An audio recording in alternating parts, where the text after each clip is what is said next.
Bien, bonjour à toutes et à tous. Je vais aussi demander aux personnes qui vont être présentes sur la table ronde de me rejoindre, parce que ça va être beaucoup moins intéressant si je suis tout seul. Charlotte, Marc, Arthur. Comme il y a un petit décalage, peut-être ils sont en train de prendre un café.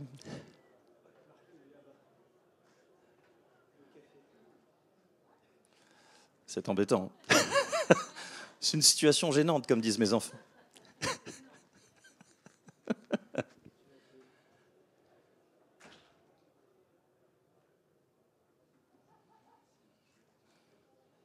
Est-ce que vous faites une petite pause?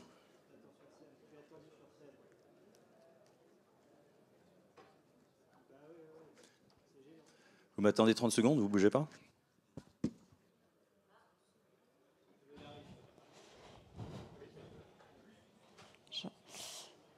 Alors, désolé, il n'y a pas d'intervenant. En tout cas, ils ne sont pas en coulisses. C'est pas comme si en plus on n'était pas du tout en retard. Eh ben, ils auront moins de temps pour parler, tant pis pour eux.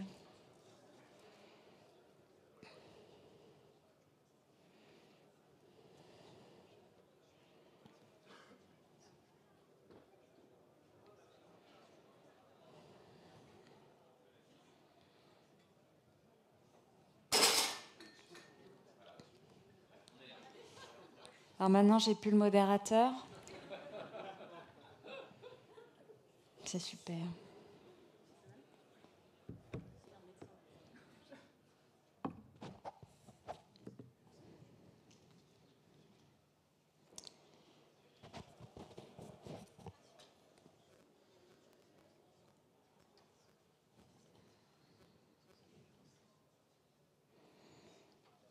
Bon, ben, je vais vous présenter en attendant.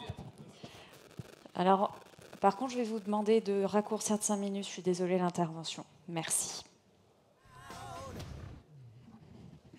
Bien, merci beaucoup. C'est beaucoup mieux comme ça. Bonjour à toutes et à tous. Donc, bienvenue à cette table ronde qui, comme on le disait à l'instant, et je l'espère, va permettre de prendre un peu de hauteur sur un sujet qui est à la fois stratégique, sensible et d'une actualité brûlante. Le rôle des fintechs dans la base industrielle et technologique de la défense, la fameuse BITD. Alors pourquoi est-ce que je suis à ce pupitre et pas encore assis avec mes camarades? C'est pas parce que j'ai envie de ressembler à Alain Clos, hein, c'est une ambition que malheureusement j'ai abandonnée il y a une petite soixantaine d'années, mais c'est parce que le sujet mérite qu'on prenne quelques minutes pour le cadrer, poser le cadre. On vit aujourd'hui une période charnière, ça a échappé à personne je pense. Pendant longtemps, la défense a été perçue comme une affaire d'État, lointaine, cloisonnée, presque invisible de la société civile en réalité, si ce n'est le tissu économique hors du cercle traditionnel des grands industriels qu'on connaît tous. Aujourd'hui, ce paradigme, il a volé en éclats avec ce qui vient d'être dit en particulier.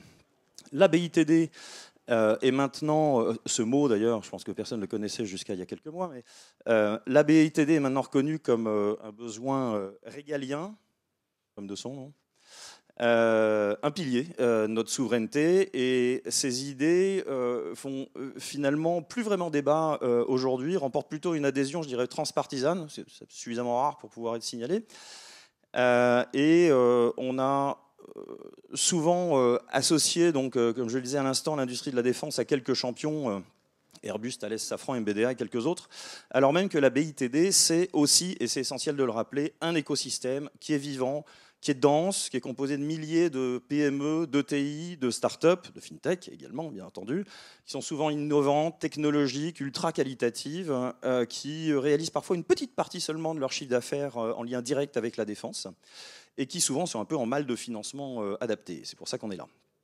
là. Ce sont ces entreprises qui constituent ce tissu qui structurent les chaînes de valeur. Nos chaînes de valeur sont elles qu'on doit aujourd'hui aider. Et je pense que les champions que j'évoquais à l'instant ne m'en voudront pas de dire ça. Ils ont eux-mêmes intérêt, et c'est leur intérêt, que cet écosystème se développe durablement et reste solide et pérenne. Voilà. Et c'est là que les fintechs ont un rôle essentiel à jouer. Donc premier constat, les fintechs sont déjà dans le jeu, c'est pas nouveau. Hein. Certaines, vous allez le voir, travaillent depuis des mois, voire des années, à accompagner la BITD sur le financement du BFR, des fonds propres, des financements moyens à long terme.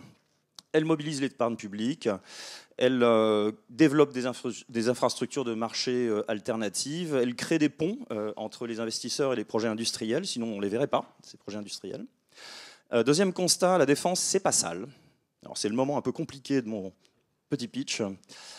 Chez France FinTech, on dit les choses, donc je pense qu'il faut arrêter avec les faux débats, les procès en défense washing, les crispations ESG parfois mal placées. Ce qu'on finance ici, et ce dont on parle, c'est la sécurité des citoyens, c'est notre sécurité donc, dont on a besoin pour vivre ensemble, pour développer notre économie. C'est la protection de nos libertés, c'est la protection de nos valeurs fondamentales, c'est la protection de nos valeurs démocratiques. C'est un effort collectif. Voilà. Et bien entendu, c'est sous-jacent, on peut et on doit financer la défense de manière responsable, hein, sans transiger avec l'éthique, ça va mieux en le disant. Troisième et dernier constat, il y a un momentum. On l'a rappelé à l'instant, il y a un contexte géopolitique, il y a la nécessité de construire une défense française, européenne, souveraine, qu'on a un peu, voire parfois beaucoup escamoté ces dernières décennies, en comptant parfois un peu trop sur les autres, on s'en aperçoit aujourd'hui. Il y a aussi le retour de la guerre sur notre continent, plus largement la multiplication des conflits sur le plan mondial, et aussi bien sûr les injonctions de certains, vous le savez bien, à plus investir sur notre défense. Tout ça crée un impératif d'action, mais aussi une opportunité exceptionnelle. On est à un tournant où l'Europe peut retrouver sa capacité d'innovation, son autonomie industrielle, sa puissance financière, à condition que chacun prenne sa part. Et les fintech, par leur agilité, leur capacité à structurer des produits d'épargne, à flécher des investissements, à créer des circuits courts de financement, peuvent faire levier. Elles peuvent être des catalyseurs, elles peuvent être des démultiplicateurs. Et c'est tout le sens de cette table ronde, réaffirmer que la BITD, c'est un enjeu stratégique et collectif, que les fintechs ont un rôle à jouer et le jouent déjà pour structurer un financement adapté, citoyen, souverain et responsable, bien évidemment. Pour ça, on va maintenant faire trois choses. La première chose, clarifier ce qu'est la BITD aujourd'hui, ses acteurs, ses besoins, ses dynamiques. Montrer comment les fintechs y répondent concrètement, BFR, dette, fonds propres, épargne participative, etc. Et puis poser, évidemment, parce qu'on n'est pas au bout, les conditions du changement d'échelle, notamment pour permettre une mobilisation massive de l'épargne, des institutionnels, de l'investissement privé. Le thème de France Révolution, c'est United, et ça prend ici tout son sens, hein, unir les forces de la technologie, de l'innovation, de l'épargne, de l'industrie, de la souveraineté européenne, pour relever ce challenge du développement de la BITD qui contribue à un besoin essentiel donc, de la France, de l'Europe et de nous tous. Alors, on ne va pas se mentir, je ne fais pas des discours comme ça tous les jours, donc je vous remercie pour ce moment. Merci à Alain Clos aussi de m'avoir confié ce magnifique sujet. Le pire, c'est que je suis absolument convaincu de tout ça et de l'enjeu culturel, sociétal que ça représente. Alors, on revient à nos moutons. Partons sur ce débat en se disant trois choses. La défense, c'est un besoin essentiel, pas de ligne rouge. Les fintechs, c'est une courroie de transmission entre les citoyens et l'économie réelle. Notre responsabilité collective, c'est d'agir maintenant avec discernement, responsabilité, ambition, impact. Et pour ça, figurez-vous qu'on a énormément de chance. Par le plus grand des hasards, il se trouve que le plateau de cette table ronde est absolument exceptionnel puisque je suis entouré de Charlotte, de Marc et d'Arthur. Alors, Charlotte, tu es CFO de DeFacto. DeFacto, en quelques secondes. Bonjour à tous, Charlotte Gounod, CFO de DeFacto. Donc DeFacto, en quelques mots, c'est une solution de financement du BFR, du besoin de fonds de roulement, donc vraiment de la trésorerie très court terme des PME. Et donc, on octroie nos financements en 27 secondes auprès des PME, soit depuis leurs outils B2B, soit sur notre application web. Et en 3 ans, on a financé un peu plus de 900 millions d'euros à 14 000 PME avec une équipe de 26 personnes. Merci. Marc. Bonjour à tous. Marc Ebayan, je suis le CEO de Lise, qui est une fintech qui est en cours d'agrément pour devenir une bourse. Et là, on espère la première bourse française qui internalise le post-marché. Et de cette bourse, on veut faire un outil, on veut relancer en fait la logique que la bourse, c'est le meilleur moyen pour financer l'économie, et notamment les PME, avec un process IPO adapté, avec une cotation adaptée, des coûts adaptés. Et l'idée de tout ça, c'est d'avoir une solution en fonds propres pour des PME régionales, industrielles, et on en reviendra sur la BITD, mais également permettre aux Français de pouvoir investir via la bourse, donc un process sécure, robuste, dans l'économie réelle. Et qu'est-ce qui est plus que l'économie réelle qu'une PME, BITD régionale dans laquelle je peux investir directement. Merci. Arthur, pour Vilise. Et en quelques mots, bonjour, merci pour l'invitation. Arthur Moraglia, président de Vilise. Vilise, vous en avez peut-être déjà entendu parler, c'est la plateforme qui est entièrement dédiée au financement du secteur public. par les citoyens, pour les citoyens. En termes d'agrément, pour ceux qui sont habitués au réglementaire, c'est un prestataire de services de financement participatif. Et ça permet de financer des projets comme des hôpitaux, des écoles, des infrastructures de sport. En fait, toutes les infrastructures dont on a besoin dans la vie réelle en termes de services publics. Et donc c'est pour ça que naturellement, dans le cadre du contexte géopolitique, il y a eu des réflexions en cours, il y a eu des discussions avec différents acteurs publics et privés pour structurer un produit qui aurait vocation à être le plus large possible en termes d'adoption par les particuliers pour contribuer au financement de la BITD. Merci à tous les trois. Alors Charlotte, comment est-ce que chez Defacto, vous abordez, vous voyez ce sujet de la BITD et de son financement? Et puis en creux, comment est-ce que chez Defacto, et plus largement dans les fintech, cette approche est complémentaire de celle des banques et des institutionnels? Oui, alors comme tu l'indiquais, les PME de la BITD, c'est en fait 4000 PME, 4500 PME, qui sont très diversifiées. Il y a des entreprises vraiment manufacturières qui vont faire des boulons, des pales de moteur, etc. Comme d'autres entreprises qui vont être plutôt technologiques, donc des bureaux d'études ou des entreprises de soutien, par exemple à l'armée de terre qui va faire des rations de combat ou autres. Donc c'est des types d'entreprises très variés. Et pour nous, c'est un peu un subset, un sous-échantillonnage en fait des PME industrielles et technologiques en France en fait. Donc avant tout, c'est un réseau de PME qui est assez à l'image du réseau des PME industrielles et technologiques françaises traditionnelles, avec des PME qui vont bien et qui se sont modernisées, robotisées, cobotisées, etc. Et des PME qui sont un peu plus en retard, avec des situations de haut de bilan un peu plus fragiles, et ainsi de suite. Une fois qu'on a dit ça, il y a quand même des spécificités dans les PME de la BITD, 3 principalement. La première, c'est qu'elles ont des exigences de stock et de résilience qui sont quand même très importantes et qui en fait augmentent leur BFR et donc leur endettement. Une PME de la BITD, elle va avoir une exigence par exemple de 1 mois de stock de pièces. Ça veut dire 1 mois de plus de trésorerie en termes de besoin de fonds de roulement. Et donc ça veut dire un endettement naturellement plus élevé. Pour autant, elle va bien. Ça fait partie de son business model. La deuxième spécificité, c'est très forte croissance. Avant même les quelques derniers mois et le contexte géopolitique très récent et notamment l'arrivée, la remise en cause un peu du soutien américain vis-à-vis de l'Europe et de l'OTAN et la nécessité de retrouver une résilience et une autonomie stratégique européenne et française, il y a, depuis la dernière LPM, la loi de programmation militaire, qui en fait fixe un peu le budget et la trajectoire des commandes, déjà une augmentation. Donc en fait, c'est des PME qui connaissent une très forte croissance. Donc des besoins d'investissement et de haut de bilan, mais aussi du besoin du coup de fonds de roulement. Une fois qu'on a dit ça, de facto, à l'image un peu des fintech, qu'est-ce qu'on fait? Déjà, on répond et on apporte notre solution, donc une solution de financement du besoin de fonds de roulement qui est particulièrement élevé pour les PME industrielles et notamment de la défense, du fait des stocks, du fait que c'est des entreprises manufacturières. Donc elles vont avoir un BFR qui n'est pas seulement les factures clients et le post-client, mais également tout leur cycle de production. Et donc on apporte notre solution, et donc c'est faire connaître notre solution auprès d'une typologie d'acteurs qui est un peu moins connectée à LinkedIn, qui n'est pas du tout connectée à TikTok, et qui connaît un peu moins le langage tech. Voilà. Donc en tout cas, en tant que fintech, je pense c'est faire un travail aussi d'explication de son produit en sortant un peu de notre jargon habituel pour aller vers.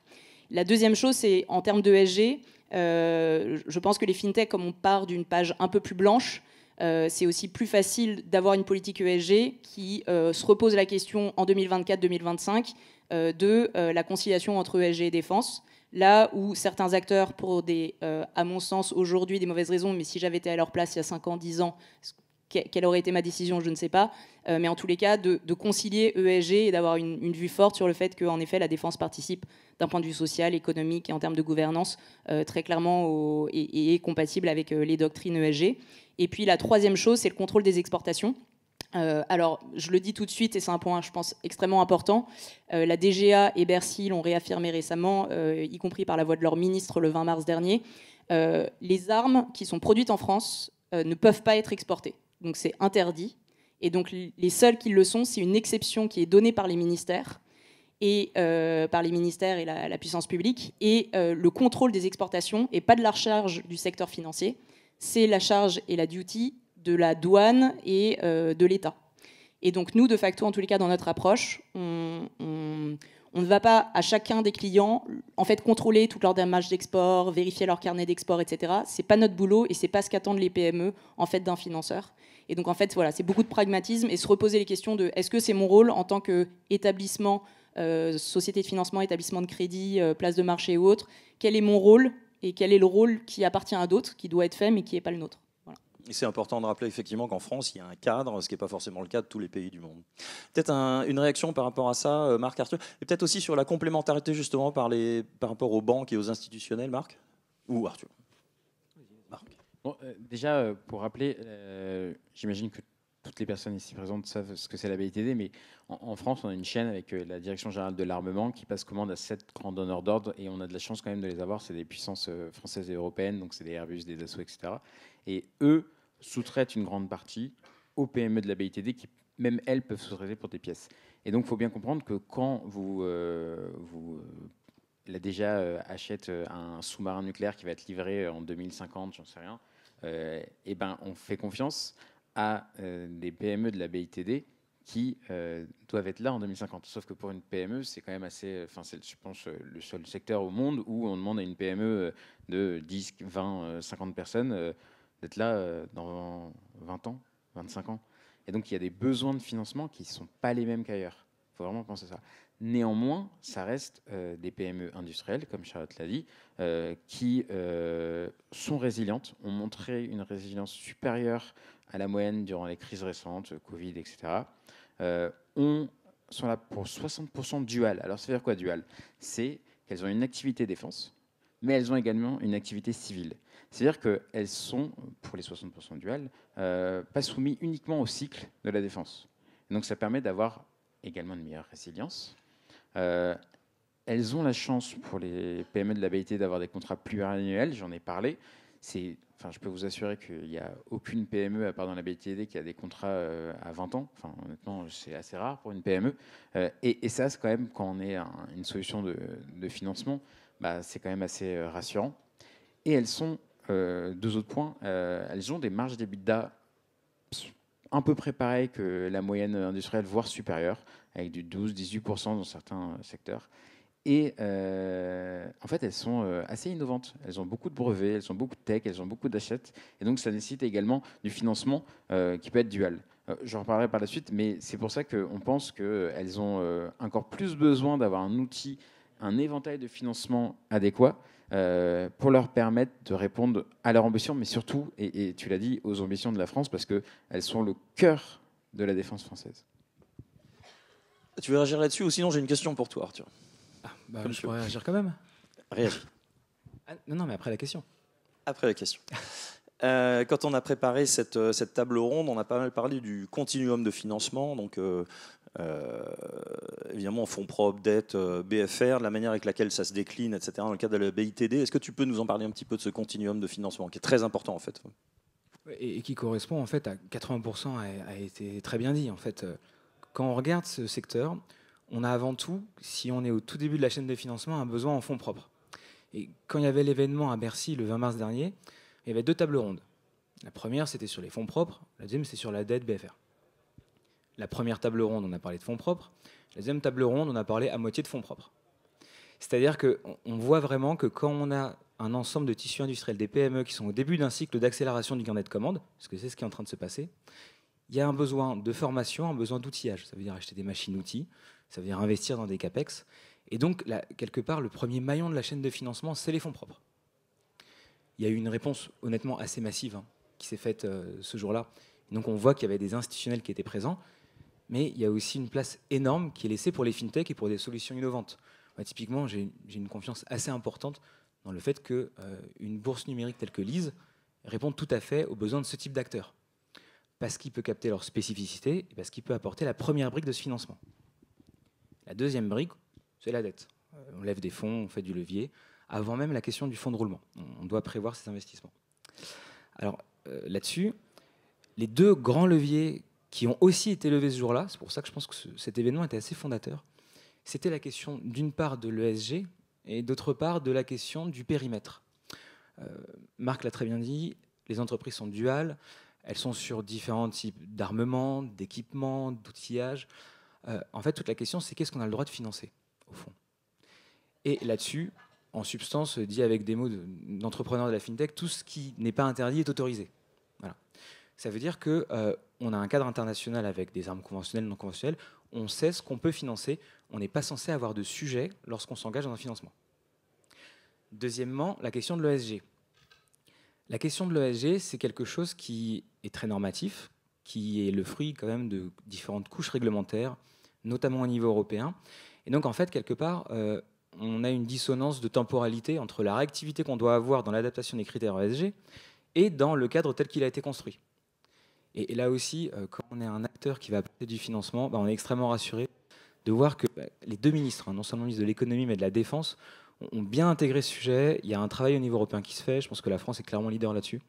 Et c'est quelque chose qui est extrêmement rassurant. Donc sur la dette aussi, il y a des opportunités. Sur la question du BFR, je n'en parle même pas. Parce que, comme ça a été dit, c'est des PME qui font beaucoup de R&D. C'est aussi des PME qui vont avoir un carnet de commandes, mais qui vont avoir des besoins de BFR qui vont être quelque part accentués par cet effet carnet de commandes. Je m'explique. On a quand même une budgétisation qui est pluriannuelle. Et ça, c'est extrêmement bienvenu. Et on a derrière un sujet de décaissement des crédits. C'est-à-dire que quand l'armée a un budget, elle va aussi avoir des dépenses qui ne seront pas prévues, des opérations extérieures, etc. Ces opérations, elles sont financées souvent par de la solidarité gouvernementale. En fait, c'est les autres ministères qui abondent ces opérations. Ça veut dire qu'il y a des dépenses inattendues. Et en même temps, il y a des engagements programmatiques pour financer des capacités industrielles. Et donc, quelque part, on doit s'engager pour développer des capacités, mais parfois, il n'y a pas forcément la trésorerie, même au niveau de l'État. Vous connaissez.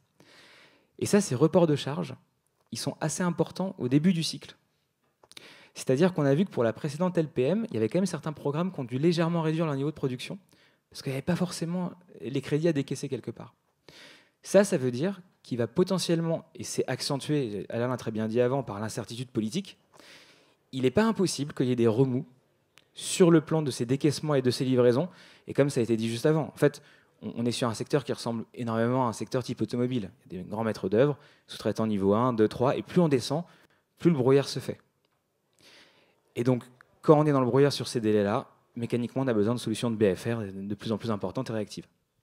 Et Arthur, toujours, je disais tout à l'heure que chacun devait faire sa part.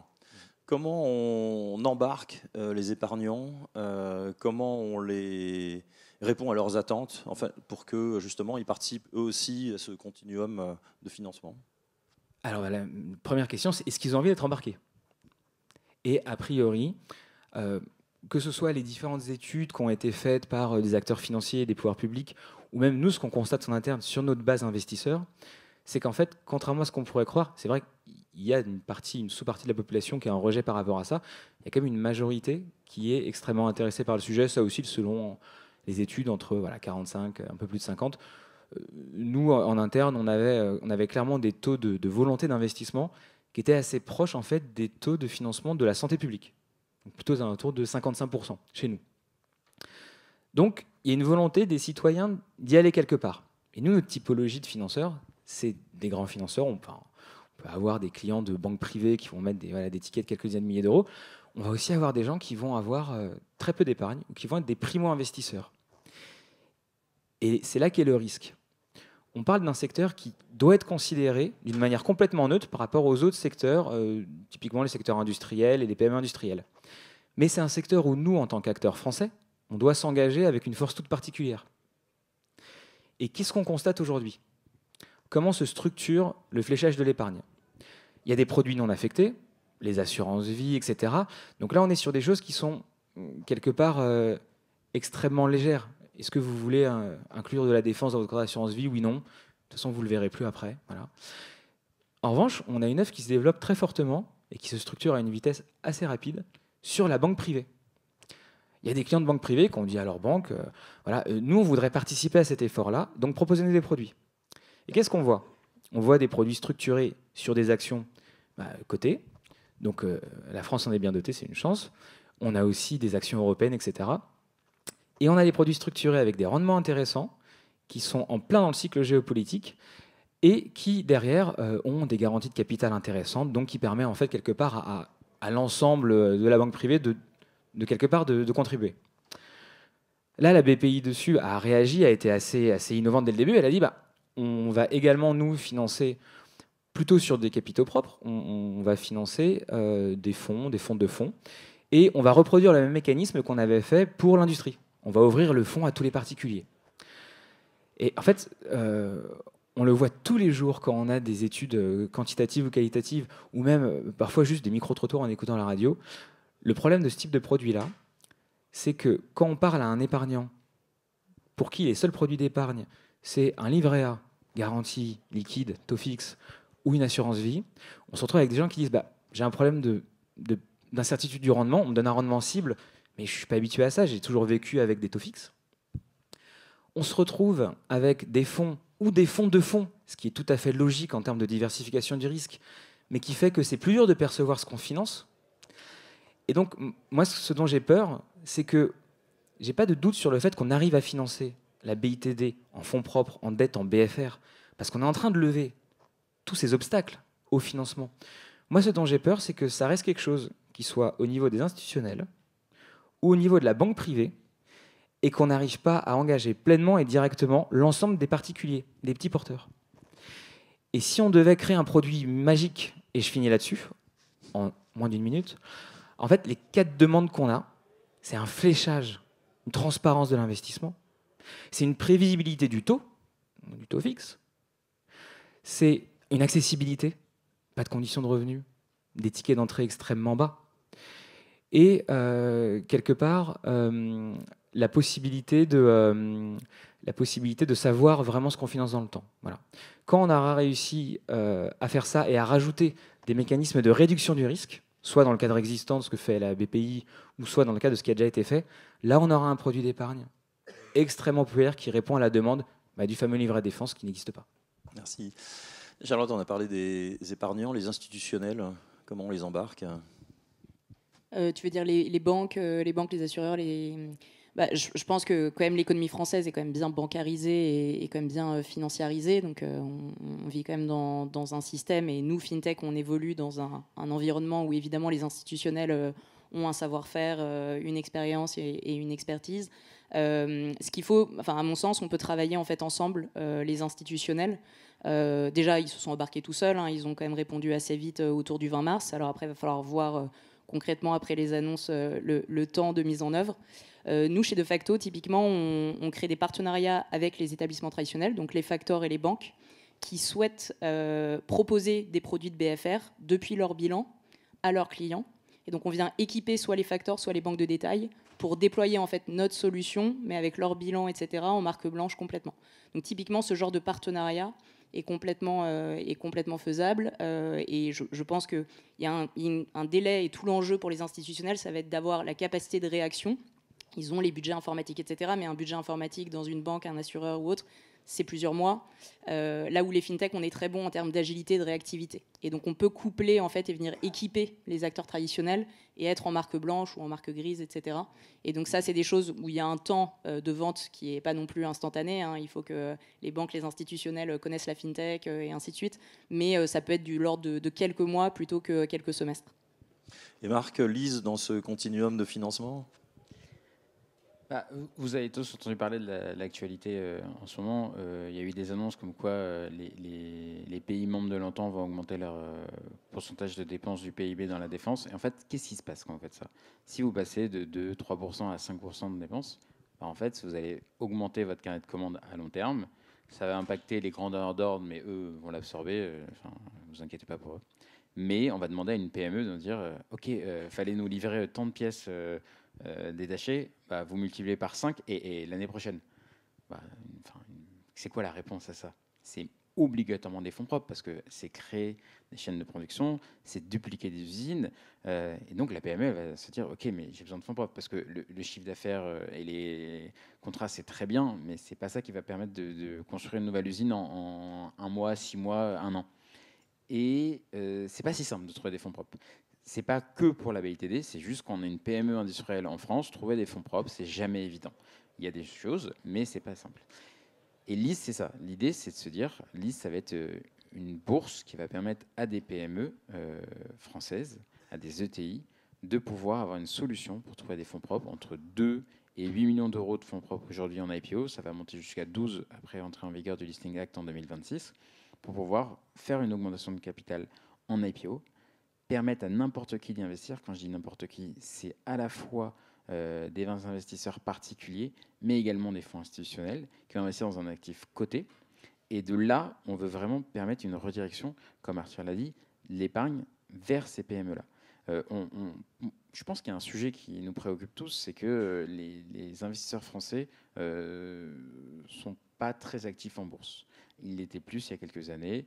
Ils le sont énormément sur de l'assurance vie, sur de l'épargne liquide, mais un peu moins en bourse. Alors qu'on voit, il y a des études qui se croisent, il y a les études annuelles de l'AMF et les études annuelles de l'ADEME qui montrent qu'en fait, finalement, il y a plus d'investisseurs particuliers en France dans la crypto que dans les actions.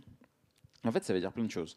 Et je pense qu'il y a des investisseurs qu'on peut ramener également vers le monde des actions, mais il faut leur proposer un produit simple à comprendre et surtout un accès. Et c'est souvent compliqué en fait. Participer à une IPO, enfin je sais pas, j'imagine qu'il y en a qui l'ont déjà fait, mais honnêtement, on ne vous propose pas tout le temps et vous savez pas trop comment vous y prendre. Déjà avoir un parcours simple, c'est bien. Et après, c'est cet accès qui est important. Et je pense qu'il y a une volonté des Français au sens large de se dire si je peux mettre une partie de mon épargne, et on ne parle pas de tout, hein, vraiment c'est une PME, côté ça présente des risques et donc faut quand même être conscient, mais mettre 3, 4, 5, 10% de mon épargne liquide vers quelque chose de concret, en fait investir dans une IPO d'une PME BITD qui fait cette IPO pour augmenter ses chaînes de production, pour permettre à la DGA de souvenir à ses besoins, en fait ça fait du sens. Et nous on pense que c'est par là qu'on amènera les investisseurs vers la bourse. Et pourquoi aussi ça fait sens, c'est que la bourse, c'est très long terme. Et comme on l'a dit, une PME BITD, c'est très long terme, c'est des contrats pluriannuels. Et quand vous investissez en bourse, que vous soyez institut ou retail, c'est quand même agréable de se dire elle a un contrat qui représente 30-40% de son chiffre d'affaires avec la DGA, qui est garanti sur 20 ans. Et bon, garantie, on sait très bien ce que ça veut dire, mais en fait, quand la DGA garantit, c'est quand même, ça a de la valeur pour un investisseur. Et ça, c'est des choses qui sont intéressantes pour un fonctionnement comme le nôtre. 3 et 4 minutes chrono pour traiter le dernier thème qu'on voulait aborder ensemble. Comment on fait pour structurer, puisqu'on parle de continuum de financement, comment on fait pour structurer un écosystème financier qui soit adapté à la BITD? Comment on peut constituer entre FinTech une chaîne de financement intégrée? Comment on peut chasser en meute? Comment on peut répondre aux besoins des acteurs de la BITD ensemble? Et tu le disais, pas que sur les fonds propres, pas que sur le BFR. Comment on fait pour faire les choses ensemble? Et est-ce que pour ça, on a besoin d'autres acteurs de l'écosystème? Quand on a préparé cette table ronde, on a parlé de la Banque de France, on a parlé d'autres acteurs. Qui est-ce qui veut s'attaquer à ça? Charlotte? Oui, alors chasser en meute, je ne sais pas si c'est la bonne expression, mais je vois l'idée. Je pense qu'il n'y a rien de pire pour une PME de se faire spammer. On se fait tous se spammer, je pense, en recevant 15 mails de démarchage commercial. Il faudrait qu'on évite ça en tous les cas. Bon, chacun a sa politique commerciale et son go-to-market, mais je ne pense pas qu'en effet, ça sera la bonne approche pour ces PME. Je pense que l'idéal, ce serait en fait, d'aller les voir. J'étais par exemple à Metz, il y avait la DGA, la Direction Générale de l'Armement, à Metz la semaine dernière, qui organise son PME Tour avec des étapes. Et ça, je pense que c'est la bonne manière en fait, d'aller vérifier que sa solution est adaptée à ce genre de public et de clients. Vérifier, adapter, comprendre, leur poser les questions, voir leurs demandes, les besoins de features, qu'est-ce qui n'est pas clair justement sur leur site. Typiquement features, je pense que j'en ai perdu la moitié si j'avais dit ça à Metz. Et donc voilà, donc c'est adapter son besoin, aller sur place, rencontrer en fait ces acteurs pour adapter sa solution, son discours, son produit, voilà. Et là-dessus, d'aller les voir sur place. Et donc, je lance une idée ici, mais soit France FinTech, soit la French Tech, soit BPI, je crois qu'il y a des représentants, pourraient organiser, dans le cadre des tours ou autres, proposer en fait aux FinTech qui ont des solutions matures, parce que les PME aussi, elles veulent des choses très concrètes, qui ont des solutions matures, d'avoir une présentation ou autre, ou alors des webinaires, c'est-à-dire au moins des webinaires avec des acteurs locaux. En fait, le tissu économique local, avec l'UIMM, le MEDEF, les groupements industriels aussi par filière qui existent, peuvent organiser ça. Et donc ça, je pense que nous, de facto, on commence à faire des webinaires ici ou là, mais un peu tout seul, et on n'aurait aucun problème à être 2 ou 3 FinTech qui couvrent la totalité du continuum et de la chaîne de financement, au contraire. Arthur, tu veux réagir en 30 secondes? En 30 secondes, et on est pour le coup très bien utile parce que France FinTech a été assez réactive sur le sujet, c'est-à-dire pour structurer et voir les FinTech qui pouvaient travailler dans ce secteur. Plus on en parle, plus je découvre moi-même des FinTech dont je ne pensais pas qu'elles finançaient déjà de la BITD et qu'elles étaient déjà actives là-dessus.